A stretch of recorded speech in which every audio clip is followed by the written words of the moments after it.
The next day opened a new scene at Longbourn. Mr. Collins made his declaration in form, having resolved to do it without loss of time, as his leave of absence extended only to the following Saturday, and having no feelings of diffidence to make it distressing to himself even at the moment, he set about it in a very orderly manner, with all the observances which he supposed a regular part of the business.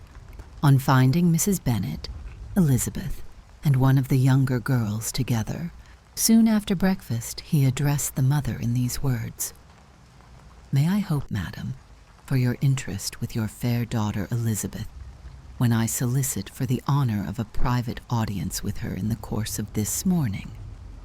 Before Elizabeth had time for anything but a blush of surprise, Mrs. Bennet instantly answered, "Oh dear, yes, certainly. I am sure Lizzie will be very happy. I am sure she can have no objection. Come, Kitty, I want you upstairs." And gathering her work together, she was hastening away, when Elizabeth called out, "Dear ma'am, do not go.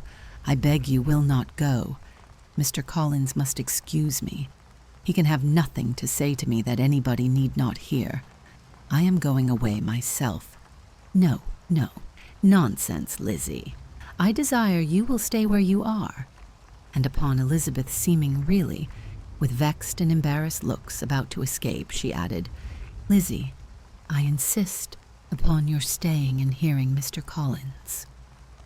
Elizabeth would not oppose such an injunction, and a moment's consideration, making her also sensible that it would be wisest to get it over as soon and as quietly as possible, she sat down again and tried to conceal by incessant employment the feelings which were divided between distress and diversion.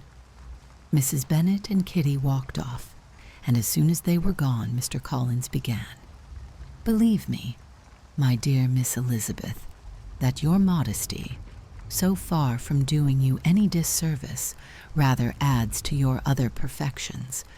You would have been less amiable in my eyes had there not been this little unwillingness.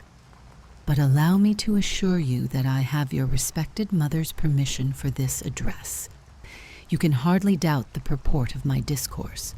However, your natural delicacy may lead you to dissemble. My attentions have been too marked to be mistaken. Almost as soon as I entered the house, I singled you out as the companion of my future life. But before I am run away with by my feelings on this subject, perhaps it will be advisable for me to state my reasons for marrying, and moreover for coming into Hertfordshire with the design of selecting a wife, as I certainly did. The idea of Mr. Collins, with all his solemn composure, being run away with by his feelings, made Elizabeth so near laughing that she could not use the short pause he allowed in any attempt to stop him farther, and he continued, "My reasons for marrying are, first, that I think it a right thing for every clergyman in easy circumstances like myself to set the example of matrimony in his parish. Secondly, that I am convinced it will add very greatly to my happiness.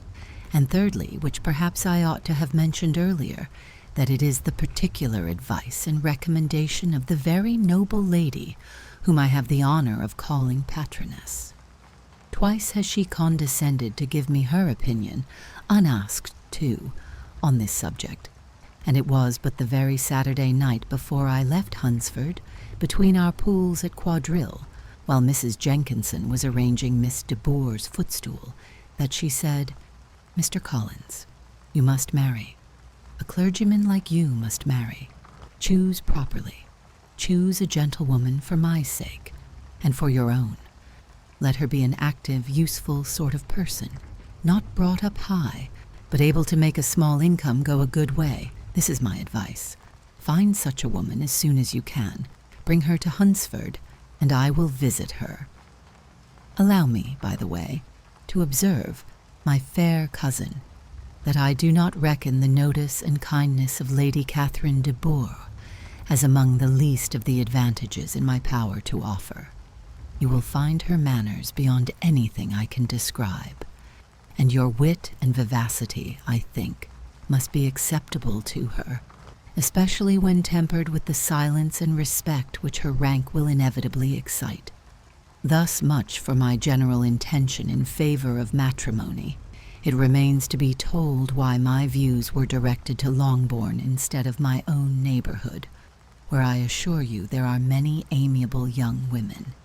But the fact is that being, as I am, to inherit this estate after the death of your honored father, who, however, may live many years longer, I could not satisfy myself without resolving to choose a wife from among his daughters, that the loss to them might be as little as possible when the melancholy event takes place, which, however, as I have already said, may not be for several years. This has been my motive, my fair cousin, and I flatter myself it will not sink me in your esteem. And now nothing remains for me but to assure you, in the most animated language, of the violence of my affection. To fortune I am perfectly indifferent, and shall make no demand of that nature on your father, since I am well aware that it could not be complied with, and that £1,000 in the 4%, which will not be yours till after your mother's decease, is all that you may ever be entitled to.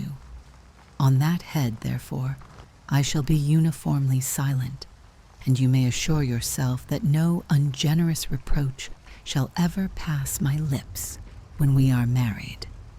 It was absolutely necessary to interrupt him now. "You are too hasty, sir," she cried. "You forget that I have made no answer. Let me do it without further loss of time.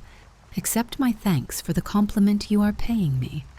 I am very sensible of the honor of your proposals, but it is impossible for me to do otherwise than decline them."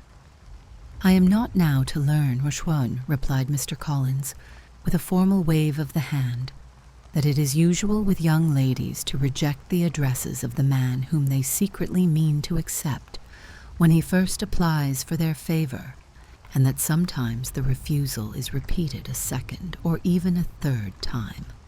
I am, therefore, by no means discouraged by what you have just said, and shall hope to lead you to the altar ere long."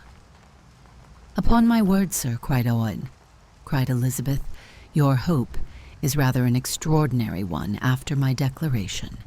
I do assure you that I am not one of those young ladies, if such young ladies there are, who are so daring as to risk their happiness on the chance of being asked a second time.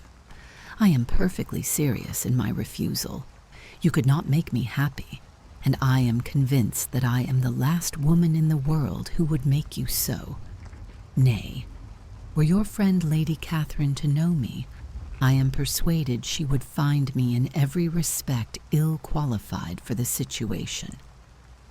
"Were it certain that Lady Catherine would think so," said Mr. Collins very gravely, "but I cannot imagine that her ladyship would at all disapprove of you, and you may be certain that when I have the honor of seeing her again I shall speak in the highest terms of your modesty, economy, and other amiable qualifications." "Indeed, Mr. Collins, all praise of me will be unnecessary.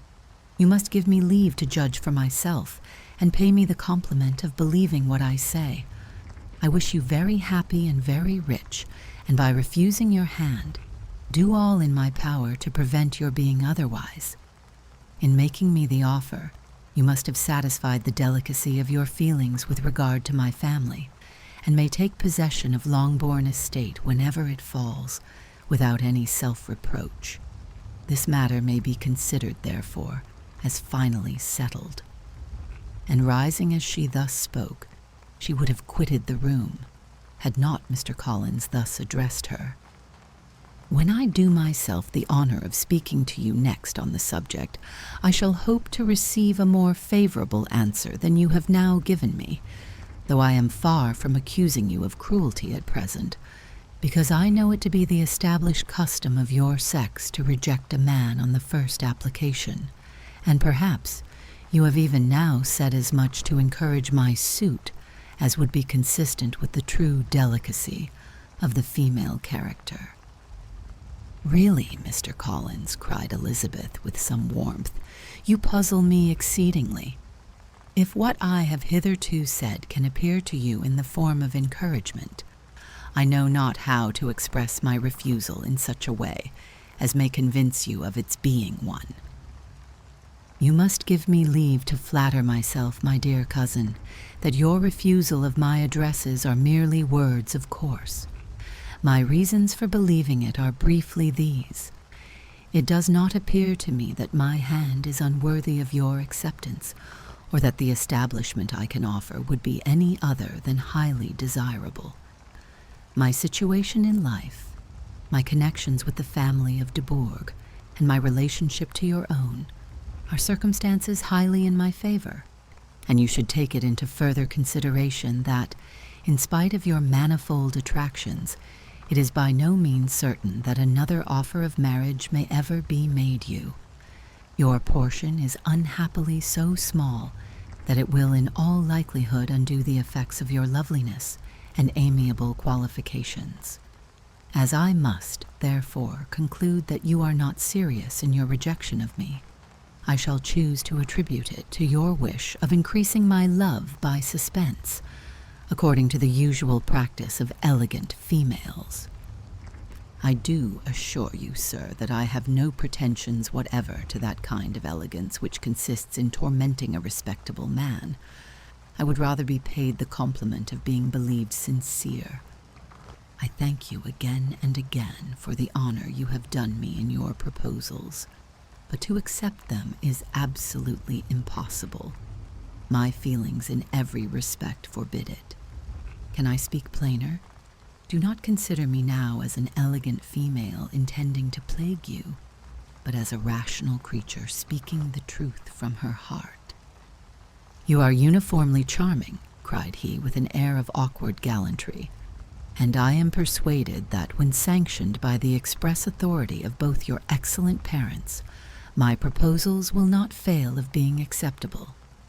To such perseverance in wilful self-deception Elizabeth would make no reply, and immediately, and in silence, withdrew, determined that if he persisted in considering her repeated refusals as flattering encouragement, to apply to her father, whose negative might be uttered in such a manner as must be decisive, and whose behavior at least could not be mistaken for the affectation and coquetry of an elegant female.